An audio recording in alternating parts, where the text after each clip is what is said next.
I'm Pastor Jake. We're in Mark chapter 10, verses 10 through 16 for our Bible study. And Jesus had been talking to the Pharisees. They asked him a question, is it okay to be divorced? And he told them about Moses and all that.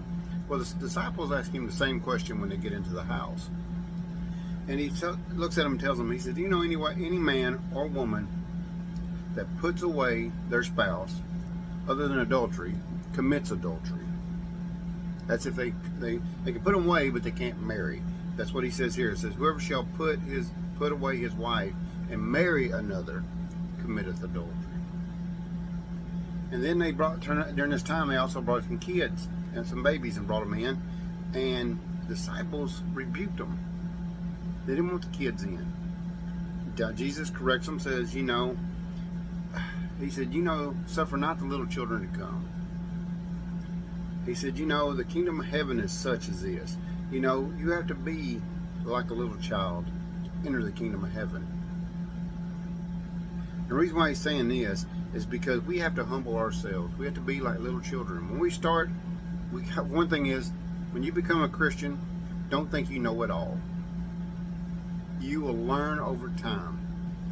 You'll run this race. You'll fight good fights, but you'll learn when it's time to learn it all. You can't go out of the chute thinking that you're a full-grown Christian adult and you're ready to battle. That's what gets a lot of them in trouble. Start reading the Word. Start studying. I say it's like math. You don't learn calculus and geometry when you first start math. You start 1 + 1, 2 + 2. Same thing with being a Christian. You start reading the Word. God will open and shine a light on those things that you need to see. He will tell you what you need to learn, and you'll see it eventually. At the very end of this, he says he puts hands on them and he blesses the little kids.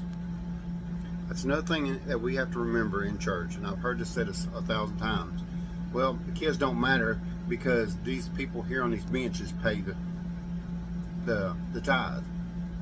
The thing about it is, if we keep rejecting the children, then there won't be no children, and all those people that were paying tithes will finally pass away.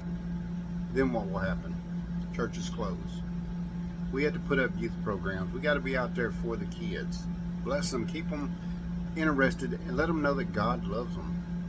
Not rebuking them, not pushing them off, not thinking they're second hand, but coming together and loving the children and showing them God's love.